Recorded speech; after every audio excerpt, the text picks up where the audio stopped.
نحمده ونصلي ونسلم على رسول الكريم اما بعد اعوذ بالله من الشيطان الرجيم بسم الله الرحمن الرحيم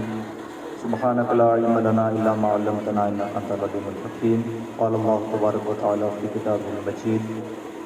اليوم اكملت لكم دينكم واتممت عليكم نعمتي ورضيت لكم الاسلام دينا صدق الله العظيم ان الله وملائكته يصلون على النبي يا ايها الذين امنوا صلوا عليه وسلموا تسليما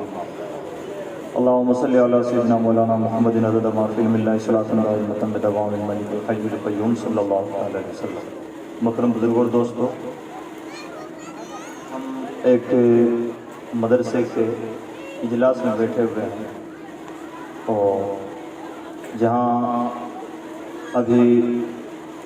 بچوں کے ختم بخاری کا منظر بھی ہم نے دیکھا سنا اور اس کی برکتیں حاصل کی، اور آج بہت ساری خوش قسمت بچیاں علم دین سے فراغت بھی حاصل کریں گی۔ اللہ رب العزت ہمیں علم حاصل کرنے اور علم کے لیے اپنے سینوں میں ذوق و شوق پالنے کی توفیق عطا فرمائے۔ ہماری جماعت کے ذمہ دار اور باوقار علماء جو ہمارے بیچ میں اخلاق کی نشانیاں ہیں، بطور خاص حضرت علامہ مفتی عالمگیر صاحب قبلہ اور حضرت علامہ مفتی شعیب صاحب قبلہ، حضرت مولانا مفتی رفیق احمد صاحب قبلہ، دوسرے علماء کرام یہاں پر تشریف فرما ہے۔ ابھی ہم نے دو بہترین خطابات بھی سماعت فرمائے، اور میں گزارش کروں گا کہ اس طرح کے جو خطابات ہوتے ہیں وہ علماء جو ہمارے لیے فکر مند ہیں، ہمارے عقائد کے لیے فکر مند ہیں، ان حضرات کو ہم ترجیح دیں اور اپنے علاقوں میں ان حضرات کو بلائیں، ان کو سنیں، اور عام طور پر جو ہم ٹریڈیشنل جلسے کرتے ہیں ان کی بجائے ان کی جو علمی نشستیں ہوتی ہیں ان کو ترجیح دیں۔ آج کا ہمارا جو زمانہ ہے بہت پرفتن زمانہ ہے، اور ہمیں شاید احساس ہو کہ نہ ہو، ہم چونکہ راجستھان کے ایک دور افتادہ تو یہاں پر ہمیں احساس ہو یا نہ ہو، سچی بات یہ ہے کہ اس وقت دنیا میں اسلام کے لیے بہت چیلنجنگ زمانہ ہے، اور بطور خاص نوجوان نسل کے اندر ایک بڑی بے چینی ہے، اور اگر ہم تمام لوگوں نے، علماء نے عالمانہ انداز سے اور گھر کے ذمہ داروں نے، معاشرے کے ذمہ داروں نے اپنی ذمہ داری سمجھتے ہوئے عوامی لحاظ سے ان نوجوانوں کے ذہن میں جو بے چینی ہے اس بے چینی کا تدارک نہیں کیا، تو ہو سکتا ہے کہ اس کا بڑا خمیازہ بھگتنا پڑے، اور ہماری آنے والی نسلوں میں کچھ ایسے لوگ پیدا ہو جائیں جو اسلام سے بیزار ہوں۔ وہ یہ رہا ہے کہ سوشل میڈیا کی وجہ سے نوجوان لوگ جس کو بھی سن لیتے ہیں، انہوں نے کسی اچھے آدمی کو یوٹیوب پر سن لیا تو اس کو فالو کرنے لگے، برے آدمی کو سنا تو اس کو بھی فالو کرنے لگے، کیونکہ انہیں تمیز نہیں ہوتی کہ سونا کیا اور پیتل کیا ہے۔ بیک گراؤنڈ بہت زیادہ مضبوط ہے نہیں، گھر سے ہم نے بہت زیادہ اسلامی تعلیم حاصل نہیں کی،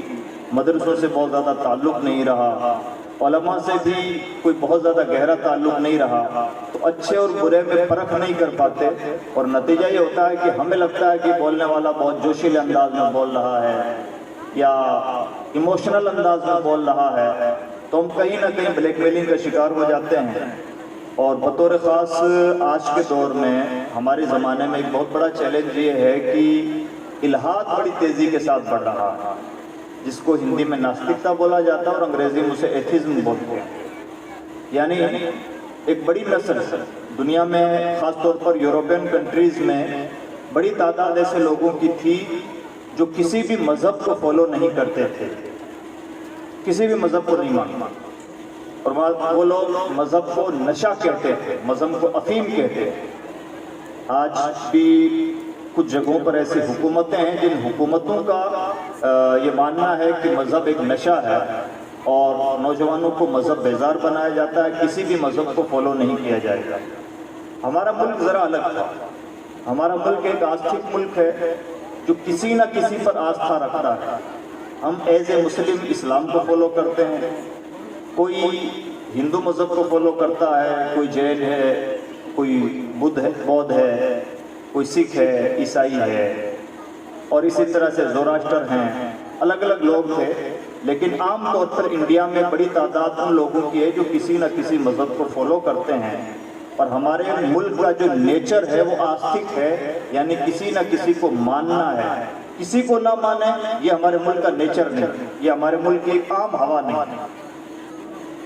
اس لیے ہمارے ملک میں ان لوگوں کو پرموٹ نہیں کیا جاتا تھا جو لوگ ناستک ہیں، جو کسی کو نہیں مانتے۔ یہ اب تک کی تاریخ رہی ہے اور اب تک کا انڈکلیئر فیصلہ رہا ہے، لیکن اب ایسا ہو رہا ہے کہ اخباروں میں ان لوگوں کے بیان چھپ رہے ہیں، اور وہ بیان جو صاف صاف مذہب بیزار ہے۔ جیسے جاوید اختر کا بھی ایک بیان چھپا کہ اگر خدا موجود ہے تو دنیا میں ظلم کیوں ہو رہا ہے۔ ایک نارمل بیان نہیں ہے جو اخبار میں چھپ جائے، یہ دراصل ایک نیا چیلنج ہے جو ایک بیان کی شکل میں ظاہر ہو رہا ہے، سمجھنے والے اسے آسانی سے سمجھ سکتے ہیں۔ آج سے پہلے یہ بیان نہیں چھپ سکتا تھا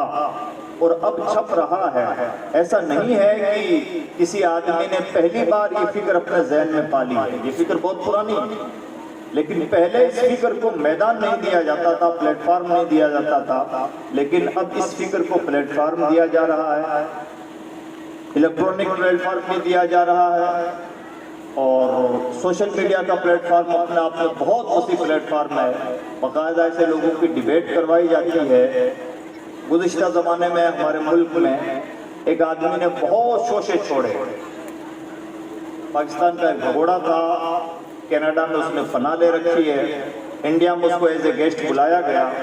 اور کچھ ٹیلی ویژن نے اس کی مہمان نوازی کی، اور اس اسلام کے خلاف اس کا جو زہر تھا اس کو ایک ریگولر پلیٹ فارم دیا۔ اس نے بہت سارے شوشے گوشے چھوڑے، اور ہمارے ملک کے مسلمانوں کو اس کے چھوڑے ہوئے شوشوں کا بہت بڑے روپ میں خمیازہ بھگتنا پڑا۔ ٹرپل طلاق کا جو بہت بڑا ایشو اٹھا ہوا ہے، طارق فتح کی ان ڈیبیٹس کے بعد میں اٹھا، آج بھی اس کے لیے انڈیا کا پلیٹ فارم کھلا ہوا ہے، اسے پروموٹ کیا جاتا ہے، اس کے بیانوں کو پراتھمکتا دیتے ہوئے اسپیشل طور پر کوریج ملتی ہے۔ ایسا کیوں ہو رہا ہے؟ ایسا اس لیے ہو رہا ہے کہ اب ہمارے اپنے ملک کی بھی زہریلی ہوا یہ چاہتی ہے کہ ان مسلمانوں کا اسلام اگر دوسرے اور تیسرے راستوں سے کمزور نہیں کیا جا سکتا، اور اس راستے سے کمزور کیا جا سکتا ہے، بھلے آخر میں یہ راستہ ہماری جڑیں کیوں نہ پورے دے، تب بھی اسلام کی دشمنی میں آج کی دنیا اس قدر بوکھلاہٹ کا شکار ہے کہ وہ اپنا مستقبل کا خطرہ بھگتنے کے لیے، مستقبل کا خطرے سے نپٹنے کے لیے بھی تیار ہے، لیکن اسلام کو محفوظ نہیں دیکھنا چاہتا۔ ایک سچائی ہے۔ سوال یہ ہے کہ یہ تو وہ کر رہے ہیں جو دشمن ہیں، اور دشمن سے کبھی شکایت اس لیے نہیں ہوتی کہ دشمن کا کام ہی دشمنی ہوتا ہے۔ ہم یار لوگ، ہم دوست لوگ اسلام کی دوستی میں کیا کر رہے ہیں،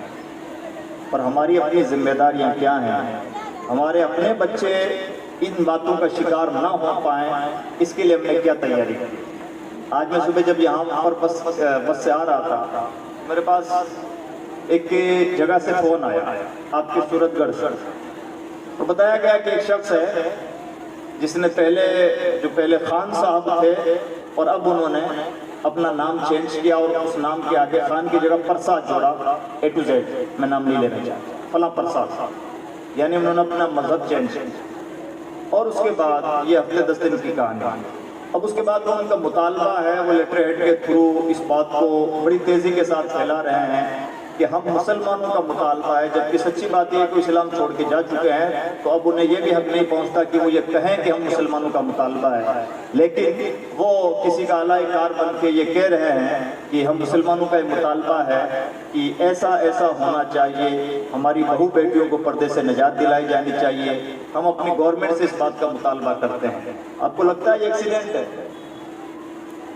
آپ کو لگتا ہے کہ کل تک کا خان کہلانے والا شخص اچانک کنورٹ ہو گئے؟ تو آپ کے اپنے علاقے کی بات، ایسا ہوا نہیں ہے، انٹرنلی ایسا کروایا جا رہا ہے۔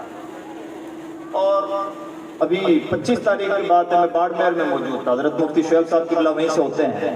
صبح سے شام تک جو بندہ ہماری خدمت کرتا رہا، چائے پانی پلاتا رہا، رات کو جب میں ٹرین سے روانہ ہونے لگا تو اسی کا ایک بھائی میرے ساتھ ٹرین میں سفر کر رہا تھا، اس نے بتایا کہ وہ شخص، وہ میرا بھائی جس کا یہ نام ہے، وہ خدا کو گالیاں دیتا۔ ہمیں خیال بھی نہ تھا کہ صبح سے شام تک ہماری خدمت کرنے والا شخص معاذ اللہ یہاں تک تباہی کے دہانے تک پہنچا ہوا ہے۔ میں بتانا یہ چاہتا ہوں، نیکسٹ ڈے 26 تاریخ میں ایک پروگرام میں اسی طرح سے تقریر کر رہا تھا، اور اسی موضوع پر جس پر میں اس وقت بات کر رہا ہوں، اسی موضوع پر بات کر رہا تھا کہ یوتھ کے درمیان میں کتنا بڑا چیلنج ہے اور ہمارے اور نوجوانوں کے بیچ میں کتنا بڑا خلا پیدا ہو گیا ہے، اور اسلام اپنے ہی ملک میں، اپنے میزبان ملک میں کیسے اجنبی ہوتا جا رہا ہے۔ تقریر کے دوران میرے پاس میں بیٹھے ہوئے ایک مولانا صاحب کے واٹس ایپ پہ میسج آیا کہ حضرت سے کہیے کہ سامنے جو لمبے بال والا آدمی بیٹھا ہوا ہے وہ خود ناستی ہے۔ میں انہی ہفتے 2 ہفتے کی یہ پوری داستانیں اس لیے آپ کے سامنے پیش کر رہا ہوں، پہلے بھی بہت سارے حادثات ہوئے ہیں، ہو سکتا ہے دوسرے علماء کرام کے سامنے بھی ایسے سابقات سانحات گزرے ہوں۔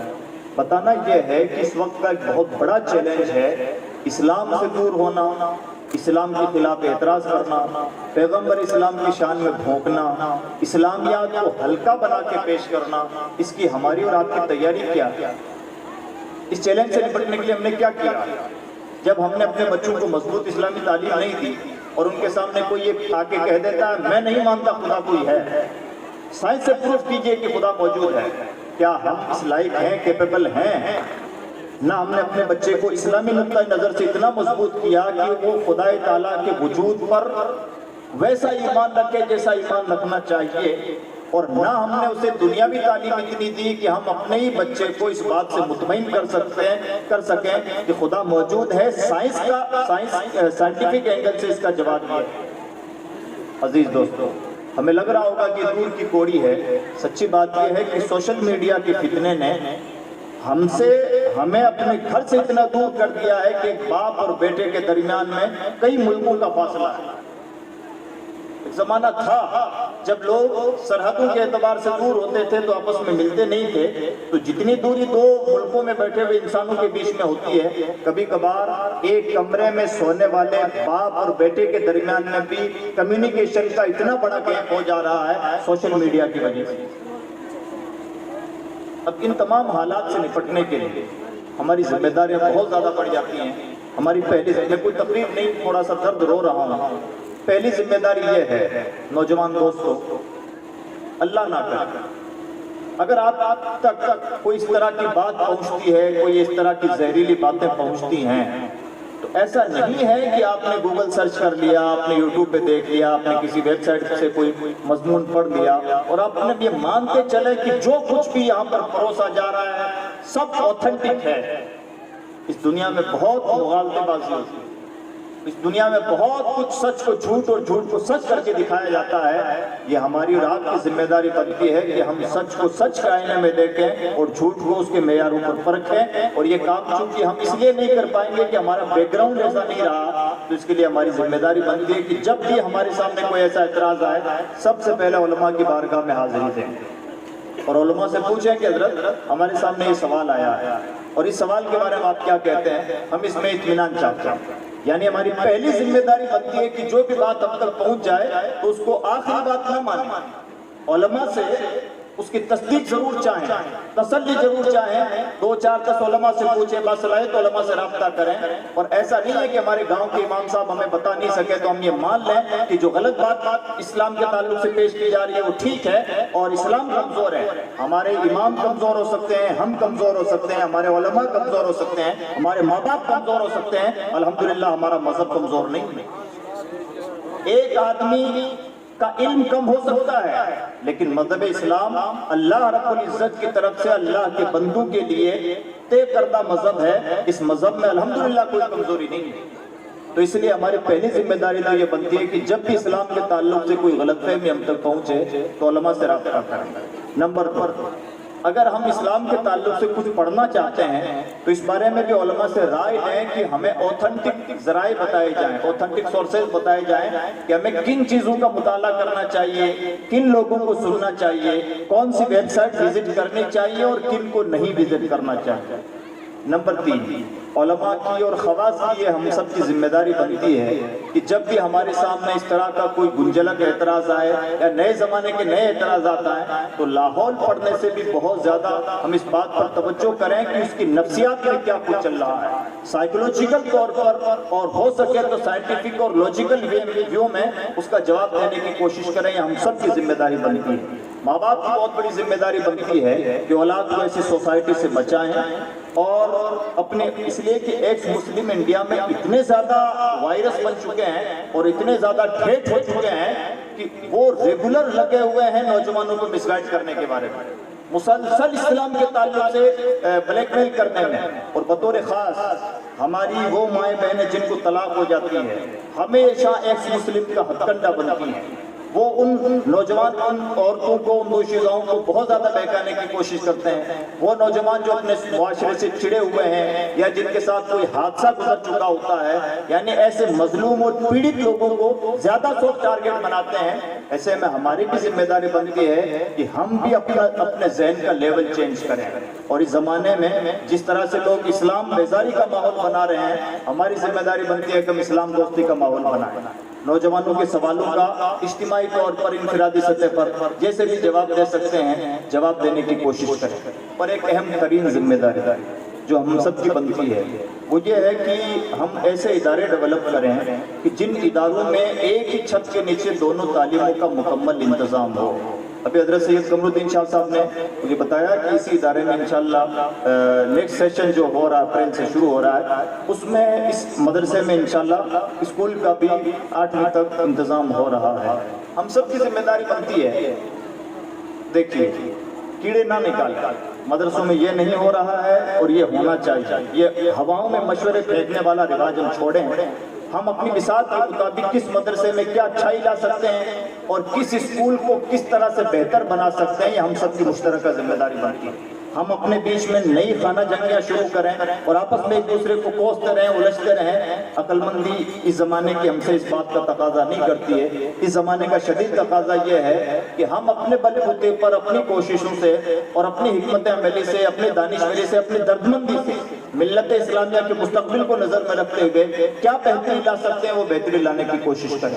تو جہاں کہیں بھی ہمارے اپنے اسکول چل رہے ہیں ان اسکول کے سنچالکوں سے اس بات کی گزارش کریں کہ صاحب آپ کا اسکول چل رہا ہے، ہم آپ کے لیے خیر و برکت کی دعا کرتے ہیں، ہم سے جو سپورٹ ہو سکے گا سپورٹ بھی کریں گے۔ آپ سے ہماری گزارش یہ ہے کہ آپ کے جو بالغ بچے ہیں ان بالغ بچوں کے لیے تھوڑی دیر کے لیے اسلامیات کا انتظام کرنا آپ ہمارے حوالے کریں۔ 1 گھنٹے کے لیے، بھلے ہفتے میں ہی صحیح، 1 گھنٹے کے لیے ہم کسی اچھے عالم کا، اسکالر کا انتظام کریں گے، اور آپ کے بچوں کا اسلامی نقطہ نظر سے مضبوط ہونا بہت ضروری ہے۔ سیم اسکولوں میں،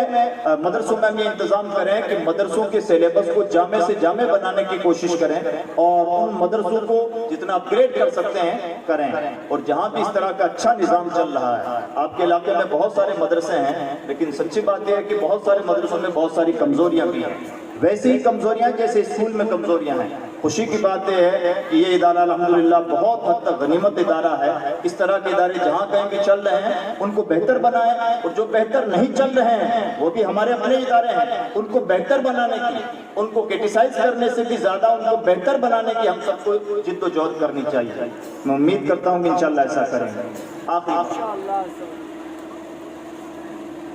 اس علاقے میں بکثرت جلسے ہوتے ہیں، خوب جلسے ہوتے ہیں، اور پچھلے کچھ سالوں سے ایک ہوا چلی ہوئی ہے کہ جانے ہم کس سے لڑائی کر رہے ہیں۔